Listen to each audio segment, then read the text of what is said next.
Good afternoon, everyone. Welcome to my YouTube channel, Ace Language and Literature. In this video, we are going to talk about a famous poem of Robert Frost, Dust of Snow, which is also in the syllabus of class 10. So let us read the poem and try to understand the meaning of difficult words. The poem starts with, "The way a crow shook down on me the dust of snow from a hemlock tree has given my heart a change of mood and saved some part of a day I had rued." चलिए अब हम पहले कुछ difficult words की meaning देख लेते हैं। अब जैसे कि फर्स्ट पैराग्राफ में देखिए, the way a crow Shuk down on me. तो ये शुक जो है वो शेक का V2 फॉर्म है, second form of the verb है। इसका मीनिंग होता है टू शेक और ट्रम्बल। शुक जो है वो शेक का V2 फॉर्म है। डस्ट ऑफ द स्नो तो आप जानते ही होंगे, माने कि जो जब बर्फ गिरता है किसी पेड़ पे तो वो उस पे जमा हो जाता है। तो और जब भी उस पेड़ को कोई हिलाता है तो वो नीचे एक डस्ट के फॉर्म में, जैसे कि हमने देखा होगा कि जब बारिश के बाद जब कोई भी पेड़ की डगाल हिलाता है तो कैसे पानी नीचे आ जाता है, वैसे ही जहाँ पे स्नो गिरता है, जहाँ पे भी बर्फ़ गिरती है तो वो पेड़ के ऊपर इकट्ठी हो जाती है और जब कोई उसको हिलाता है तो वो नीचे गिर जाता है।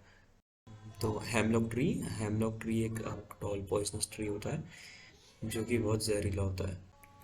अ चेंज ऑफ मूड, सो हम इंसानों के बहुत ही अलग अलग मूड्स होते हैं। हम हैप्पी मूड में होते हैं, हम सैड मूड में होते हैं, हम एंग्री होते हैं, हम एक्साइटेड होते हैं।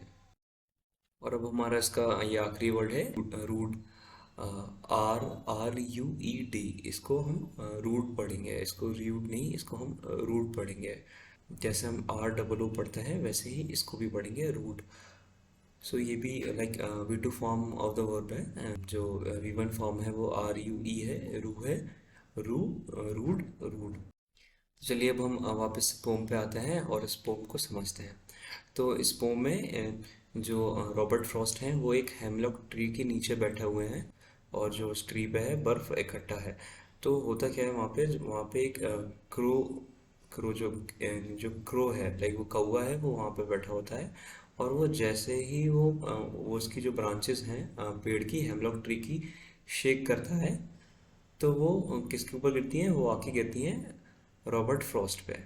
जैसे ही वो बर्फ रॉबर्ट फ्रॉस्ट पे गिरती है तो उसका पूरा मूड ही चेंज हो जाता है। पहले वो क्या होता है, पहले वो रॉबर्ट फ्रॉस्ट किसी चीज़ के कारण, किसी चीज़ से परेशान होकर वो वहाँ पे बैठा होता है। उसने कोई चीज़ से अपना उसका मूड ख़राब होता है। तो वो जैसे ही उसके ऊपर बर्फ़ गिरती है तो उसका एकदम से मूड अच्छा हो जाता है और वो जिस चीज़ से परेशान होकर उस पेड़ के नीचे बैठा होता है वो चीज़ वो भूल जाता है और उसका मूड एकदम से चेंज हो जाता है, जिसके कारण उसका आगे का दिन बच जाता है।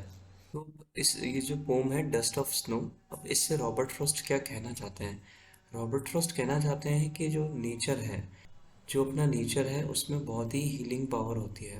जो नेचर है उसमें उपचारात्मक ऊर्जा होती है जो कि हमको ठीक कर देती है। जैसे कि बर्फ ने जो रॉबर्ट फ्रॉस्ट हैं उनका मूड ठीक कर दिया, वैसे ही नेचर में बहुत ही छोटी छोटी चीज़ें हैं जो हमारे आसपास होती हैं, उनको देखकर हमारा मूड अच्छा हो जाता है और हमारा दिन अच्छा हो जाता है। जैसे कि आप लोगों के साथ भी हुआ होगा, आप स्कूल में हैं और टीचर ने आपको पनिश किया है और जैसे ही आप जब लंच में ग्राउंड पे जाते हैं और वहाँ पे आप देखते हैं कि जो आप वहाँ पे लंच कर रहे होते हैं और जो वहाँ पे देखते हैं कि कोई चिड़िया आके आपका जो लंच के जो आपका जो थोड़ा बहुत लंच है वो जो गिरा हुआ होता है वो उसको खाने लगती है और उसको देख के आपका बहुत ही, आपका जो मूड है वो एकदम से बहुत अच्छा हो जाता है और आप भूल जाते हैं कि टीचर ने आपको पनिश किया था और उस चीज़ का आपको बहुत बुरा लगा है और आपका मूड एकदम से अच्छा हो जाता है और आप फिर लंच करने के बाद खेलने चले जाते हैं।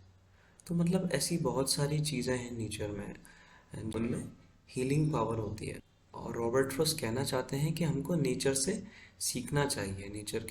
नेचर के पास हमेशा ही हम लोगों को देने के लिए कुछ ना कुछ होता है और हम लोगों को भी वैसा ही करना चाहिए। कोई भी परेशानी बहुत बड़ी परेशानी नहीं होती है।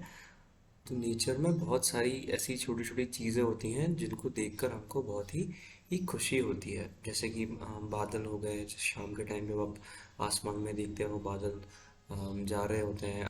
अलग अलग तरीके के बादल होते हैं जिसमें अलग अलग रोशनी निकलती है।